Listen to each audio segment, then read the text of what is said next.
मतम ओइद्रिंगी ममांगदा अजान पीबगी हुकुम करिगुंबा मतम ओइद्रिंगी ममांगदा अजान लाउख्रबा अदु ओइरबदी मतम ओइरबा मतुंगदा मदुबु अमुक्का हन्ना लाउगनी वजु याउदना अजान अमसुंग इकामत हाइबा अजान वजुगा लोइनना लाउबा असि मुस्तहबनी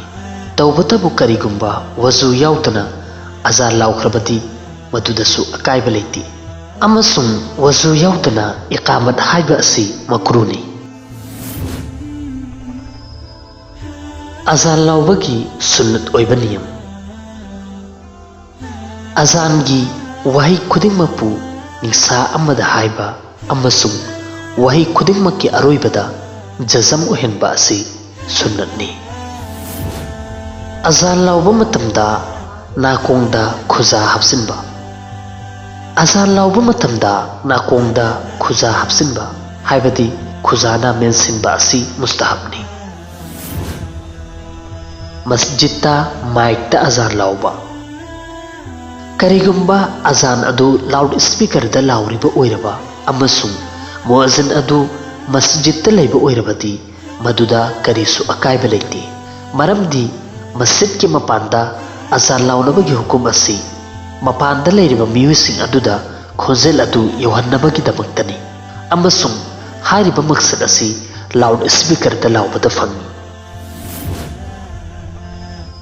मुअज्जिन अमना मस्जिद अनीदा अजान लाउबा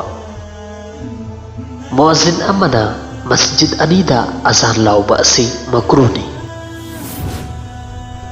टेप रिकॉर्डगी अजान थाबा टेप रिकॉर्डता अजान की खोजेल अदुबु रिकॉर्डिंग तौरगा नमाज मतम खुदिंगी मदुबु थारबा अदु ओइरबदी हारिबा रिकॉर्डिंग दगी थारिबा अजान अदु ओइरोई युमदा जमा सोनबा मतमदा अजान अमसुंग इकामत हाइबगी हुकुम करिगुंबा महल्लागी मस्जिदता अजान सिंग लाउनख्रबा अमसुंग कनागुंबा मियोई अपना महाकी मयुमदा मतोमता नत्रगना जमात के लोइनना मतम अदुगी नमाज सोनबा पामलबा अदु ओइरबदी महाकी दमक्ता महल्लादा लाउख्रिबा अजान अदु खंगना ओक्लगनी तोगाना अजान पीबगी दरकार लेती तौबतबु करिगुंबा कजा नमाज सोनगदब ओइरबदी अजान अमसुंग इकामत अनिमक थादोकपा असि मकरूनी यामद्रबदा अकामत खक्ता ओइरबसु हाइरगा कजा नमाज अदु सोनगदबनी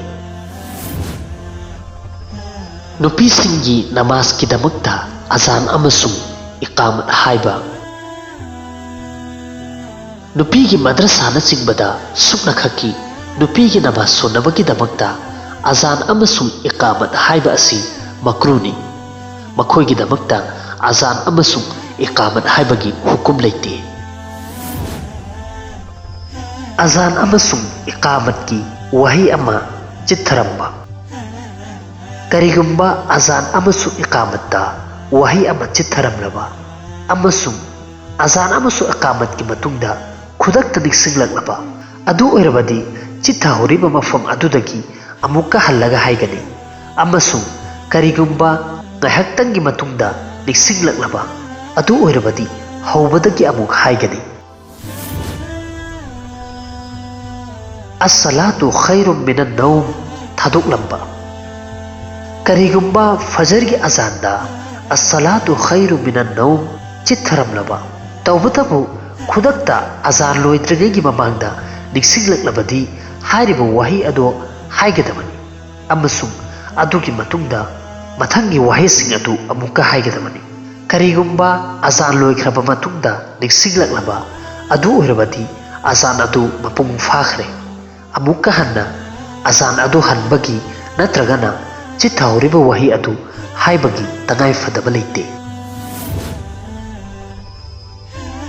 बालिग फाद्रिबा अंगांगना अजान लाउबा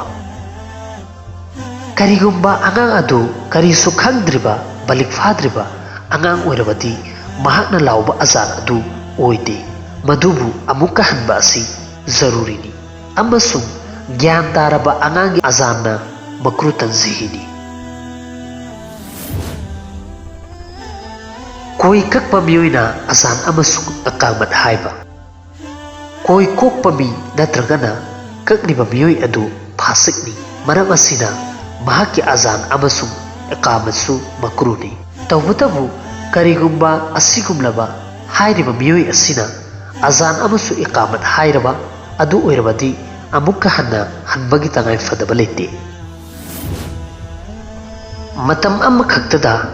अजान कया लावक्लबदी करम्बा अजानगी पाखुम पीगनी करिगुम्बा नमाज अमगी मतमदा मस्जिद कया मरुमदगी अमुक्तदा अजानगी खोंजल कया अमलाक्लबा अदु ओइरबदी मियोइ अदुना नमाज सोनगे हाइना इरादा तौरिबा मस्जिद अदु खक्की अजानगी पाखुम पीगनी वजू तौरिंगगी मरक्ता अजानगी पाखुम पीबा करिगुम्बा वजू तौरिंगगी मरक्ता अजान लावरक्लबा अदु ओइरबदी वजू तौना तौनसु अजानगी पाखुम पीगदबनी नौना पोक्पा अगांगी मनादा अजान पीबगी नियम नौना पोक्लिबा अगांग अदुगी मनादा अजान पीबा मतमदा माई किबलागी माइकैदा ओनबा अमसुंग हया अल सला अमदी हया अल फला हाइबा मतमदा माई येलम थंगबा नाकंदा अमदी ओइ थंगबा नाकंदा लैथोकपा नमाज की अजान की गुमना सुन्नतनी